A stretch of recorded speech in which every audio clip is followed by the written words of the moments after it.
What is going on, everybody? Welcome back to another video. Today we are going to be talking about why you should play Halo Infinite. I saw a video on my feed the other day that said why you should not play Halo Infinite. I don't know if it was a joke or not, but I was like, you know what? Since he's making that, I will make a video on why you should play Halo Infinite. So that's what we're going to be talking about today. If you do going to enjoy the video, be sure to leave a like and subscribe to the channel if you are new around here. And I do stream right here every Wednesday and Friday, so be sure to swing by. It's a lot of fun. But with that said, man, let's just dive right into it. The first thing I want to say is that all of what I'm about to tell you is coming from a Call of Duty fan.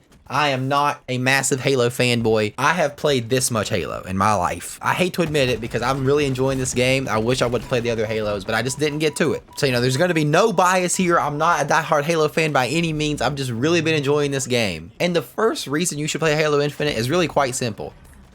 It's free. What are you waiting for? You might as well try it out. Well, unless, of course, you are on PlayStation. I mean, it's tough for y'all PlayStation boys out there. I get it. You know, this is why Xbox is better. Nah, I'm just kidding. I'm not about the console war. But yeah, it is tough. You know, PlayStation players don't get to play. So, you know, I believe it is on PC, right? It's definitely on PC. So Xbox and PC. But yeah, it's free to play. Oh, you didn't know it was free? Yeah, don't click off this video, dude. Go play it right now. It's free. This next one, this is the big dub for me because Call of Duty Vanguard, if you have not played it, especially since launch, it launched with a ton of problems. There's camo glitches. There's map glitches. The game launched as a mess. I'm not even gonna lie. And the second I booted up Halo, I have not had a single bug the whole time. This next one is one of my favorite things about this game. And if you have played Halo before, you obviously are gonna know this, but that is how fast this game is. Personally, I love fast-paced games. I love when Call of Duty is a fast-paced game. For Vanguard, it really hasn't been that for me. But in this game, it's super fast-paced, it's super fun, non-stop action. This is my favorite thing I'm gonna say the whole video. You ready for this? Woo-hoo-hoo-hoo.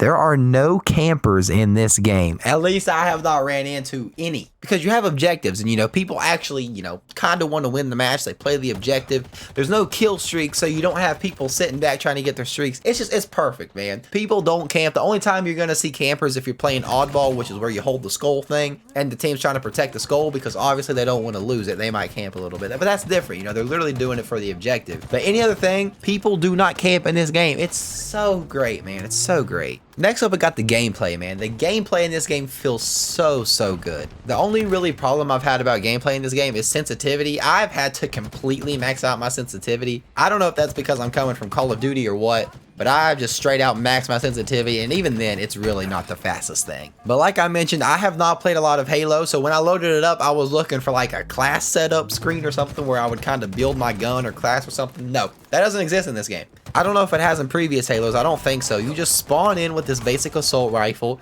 and you fight. I mean, there's different guns around the map, and obviously you want to be sure to pick them up if you find them. But basically, it is literally just that. You spawn in with this gun. If you find another one, great. If not, you better just fight somebody with it. I think that's a really cool aspect, and I've never played a game that's like that, and it's really refreshing. But one thing that I've noticed is the guns that you find around the map, they are not always going to be in the same spawn in different matches. Like, for example, I found a gun that I really like. I think it's called the Commando. Don't hold me to that, though. It's like a super accurate assault rifle. And on this map, I went to the same spot. I was like, oh, it'll probably spawn here, and it does not. So you're not guaranteed to get the same gun over and over or the guns that you're wanting. It really makes a different experience for everybody. Another really cool thing I like about this game is the abilities. They might not even technically be called abilities, but that's what I'm going to call them. There are things like active camo, which when you get it, you are literally invisible for a very hot minute, a good while. And if you sprint, obviously you become visible again. But if you're not sprinting and you're just walking around the map, you're completely invisible. I just got a notification that there was a vomit delay at the Kings game. How you gonna throw up at an NBA basketball game? That's off topic, but I had to say that. There's also another one. Correct me if I'm wrong, but I want to say it's like Super Shield or something like that. I don't know exactly what it's called. You pick it up and you're like literally Bruce Banner. You are the Hulk. I am pretty sure you turn green. No, that's not right. But you know, you get super strong. Anytime I see somebody activate it, you know, I'm pretty much just like, I'm gonna just run the other way, bro, because I know you're gonna melt me. Something I'm gonna have to try next time is if I capture the flag and then pop that Super Shield ability. Does that work? I don't know. I'm gonna have to try it out. Another thing that I really like about this game, and honestly this just goes for Halo in general, but that is the time to kill. The time to kill is so long in this game. The gunfights actually take skill. And I know this isn't a Call of Duty video, but that is one of the things I did not like about Call of Duty Vanguard. I think the time to kill is way too fast. It's kind of like whoever plays slower gets rewarded and you don't have a chance to challenge people, which I really do not like that. Next up, we've got vehicles. This is something that I'm typically not a fan of. I do not usually like vehicles in a game, but for some reason in this game, I love riding in vehicles. I think they're super fun to control, and they're really not even that annoying to go up against. Yeah, it's scary and you want to run away, but it's really not annoying. And something super dope you can do with the vehicles, which I had no clue you could do this until my friend Harrison. I've seen him do it like 4 times now, especially in the Ghost, I think is what it's called, the spaceship thingy.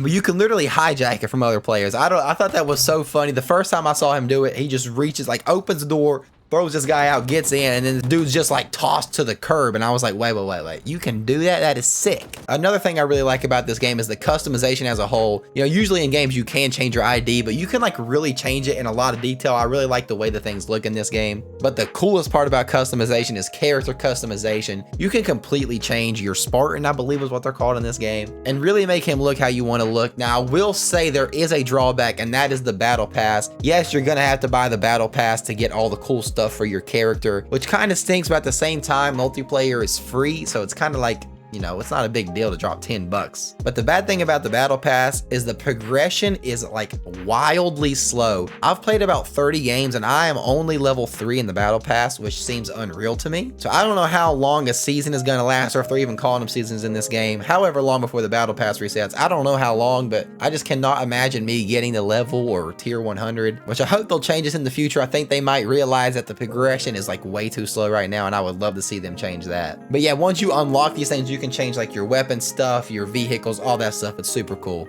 And this kind of goes along with character customization, and I believe it might be new in Halo. Do not quote me on that because, like I said, I haven't played a lot of it, but it's something called a kill effect. And basically when you kill somebody, there's going to be this cool effect that goes over their dead body. And the cool thing is you can change it for each weapon. And I think right now there's only one in the game, but obviously as time goes on, you can have different ones for different weapons, which is super cool. Next up, we have got the game modes. I believe these are the same that Halos always have. I'm not sure. But as a Call of Duty player, playing these new modes have been super fun and refreshing for me. And I'm not going to talk about all those modes because it would take way too much time, and I'm pretty sure they're all from all the other Halos anyways. And all of those modes, by the way, are the classic Halo 4v4, but there's also a big team mode, which is 12v12. So obviously that's going to be more chaotic and more fast-paced. Something that I did not expect to see is that they've already got ranked in this game. Usually with a lot of games, you have to wait a while to get ranked, but no, right at launch for this, ranked is available and ready to go. And the last thing I'm going to talk about is this is not even the complete game. We still have the campaign to come out and Forge. I believe the campaign will cost money, 60 or 70 bucks, how much ever it is. But I'm very hopeful that Forge is going to be free with multiplayer. It's just not released just yet. And if you don't know what Forge is, basically it's like custom games. People can create super fun game modes. I guess the closest comparison would be like Creative in Fortnite. This is one of the main things that I did play in Halo. In Halo Reach, I absolutely love the Forge mode, all the different things that you could play. It was a lot of fun. Once it comes, you'll be able to bookmark your favorite ones. You'll be able to discover like the trending ones and all that stuff. It's super cool, and I'm super excited